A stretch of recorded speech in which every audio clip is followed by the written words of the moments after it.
यदि जिंदगी में मायूस होते हो और हमेशा दुखी रहते हो तो आइए श्री कृष्ण भगवान द्वारा कही गई बात अनमोल वचन आपको भी हैरान कर देगा। आपको जानना परम आवश्यक है। आइए दोस्तों जानते हैं और क्या सच में मनुष्य का जन्म दूसरे जीव में जन्म होता है बाद में। आइए जानते हैं क्या दूसरे जीव में धारण करता है। श्री कृष्ण भगवान ने क्या कहा। सबसे बड़ी बात, मनुष्य जैसे पुराने कपड़ों को छोड़कर दूसरे नए कपड़े धारण करता है, ऐसे ही आत्मा पुराने शरीर को छोड़कर दूसरे नए शरीर में चला जाता है। संजय ने धृतराष्ट्र को बताया कि निर्मल एवं निष्पाप मन वाले दुखी अर्जुन को श्री कृष्ण ने इस प्रकार समझाया। बोला, हे अर्जुन, तुम जिस मार्ग पर चलना चाहते हो यह आर्यों का मार्ग नहीं है। इसे तुम अपयश के भागी बनोगे। कायरता मत करो। मन की कमजोरी को त्याग कर युद्ध के लिए तैयार हो जाओ। अर्जुन ने कहा, भगवान, अपने पूज्य दादा भीष्म से, अपने ही महान गुरु द्रोणाचार्य से मैं कैसे लड़ूंगा। तो दोस्तों, अर्जुन संकोच में पड़ जाती है। क्या मुझे युद्ध करना चाहिए? क्या अपने रिश्तों में मैं कैसे युद्ध करूंगा और स्वयं मुझे अपना गुरु से युद्ध करना पड़े। आइए पूरा जानने के लिए वीडियो को पूरा देखिए। ऐसे अपने पूज्य जन को मारकर मैं कभी सुखी नहीं हो सकता। इसे मेरी दुर्बलता कहे या कायरता। मैं अपना संतुलन खो बैठा हूँ। मैं भ्रमित हूँ। आपका शिष्य हूँ। आपकी शरण में आया हूँ। हे प्रभु, मेरी रक्षा कीजिए। कृपया मुझे उचित राह दिखाइए। मुझे नहीं लगता कि सारी दुनिया का राज पाकर भी गुरुजन की हत्या करने के पाप से छूटकर मैं कभी सुखी हो पाऊंगा। संजय ने धृतराष्ट्र को बताया कि ऐसा कहकर अर्जुन मौन हो गया। धृतराष्ट्र भीतर ही भीतर खुश हुआ। फिर संजय बोला, भगवान श्री कृष्ण ने अर्जुन से कहा, विद्वानों की तरह बोल रहे हो परंतु कायरों जैसा व्यवहार कर रहे हो। विद्वान किसी के लिए शोक नहीं किया करते। सच तो यह है कि मैं और तुम और ये राजा पहले भी थे और फिर भी रहेंगे। इसका अर्थ यह है कि आत्मा कभी नहीं मरती, केवल शरीर मरती है। शरीर के चले जाने से आत्मा भी दूसरे शरीर में धारण कर लेता है। इसलिए हे अर्जुन, तुम इसका शोक मत करो। तुम युद्ध करो। युद्ध जैसे शरीर पैदा होता है, बच्चे से किशोर, युवा और बूढ़ा होता है, ऐसे ही आत्मा एक दिन शरीर बदलकर दूसरे शरीर में चली जाती है। समझदार लोग इस शरीर से मोह नहीं करते। शरीर का अंत होना तो निश्चित ही है, परंतु आत्मा का कभी नाश नहीं होता।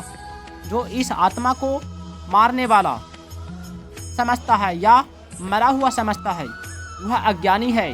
वास्तव में आत्मा न मरती है न उसे मारी जा सकती है। वह कभी पैदा नहीं होती और कभी मरती भी नहीं। आत्मा तो शरीर के उस तरह बदलकर दूसरे शरीर को धारण कर लेती है जैसे हम अपने फटे पुराने कपड़े छोड़कर नए कपड़े को धारण करते हैं।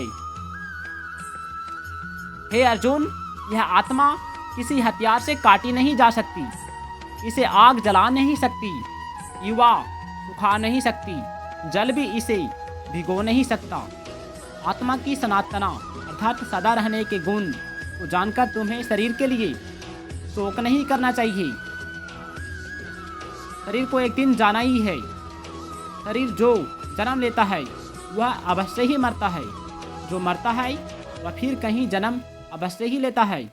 हे अर्जुन, तुम इसका शोक मत करो। हे भरतवंशी अर्जुन, सभी शरीरों में आत्मा रहती है। आत्मा को कभी मारा नहीं जा सकता और शरीर को सदा जीवित नहीं रखा जा सकता। अपने कर्तव्य और परिस्थिति को समझकर तुम्हें अपने धर्म का पालन अर्थात युद्ध करना चाहिए। यदि तुम युद्ध रूपी अपने कर्तव्य का पालन नहीं करोगे तो तुम्हें पाप लगेगा। संसार के नियम के अनुसार लोग तुम्हारी निंदा करेंगे। अपयश तो मृत्यु से भी अधिक दुखदायी होती है। तुम कायर बन जाओगे अर्जुन। लोग तुम्हें कहेंगे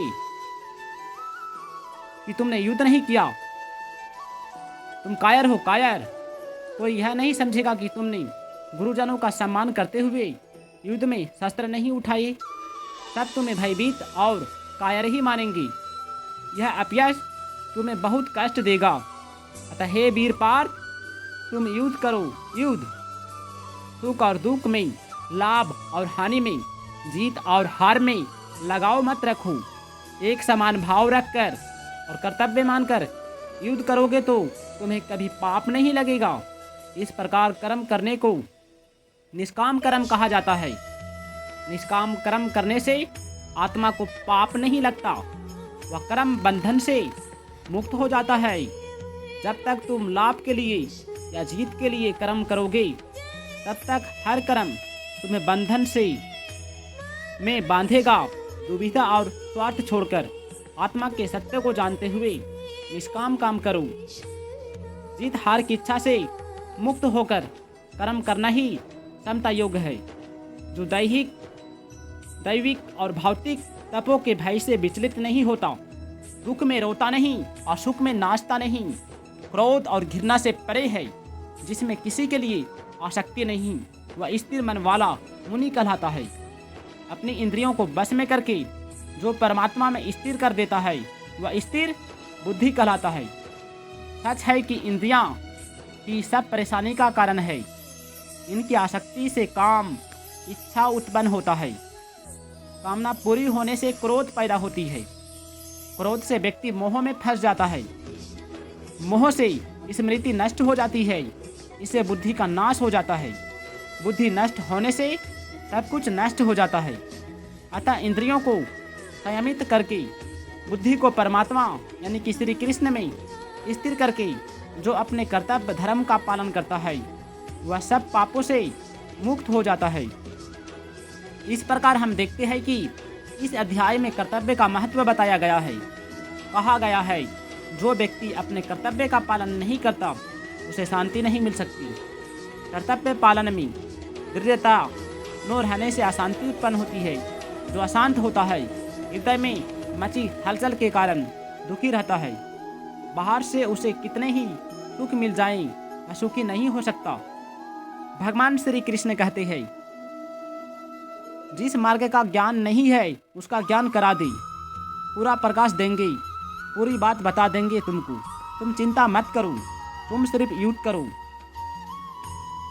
व्यक्ति तब बड़े दुखी होते हैं जब वे अपने पराये में भेद करते हैं और चीज़ों तथा लोगों को निजी और पराये में अलग समझते हैं। हमारे सामने जन्म, मृत्यु, लाभ, हानि आदि के रूप में जो भी परिस्थिति आती है, वह अपने लिए कर्मों का ही फल मिलता है। दोस्तों, यदि वीडियो अच्छा लगा है तो इस वीडियो को लाइक करके चैनल को सब्सक्राइब कीजिएगा। धन्यवाद।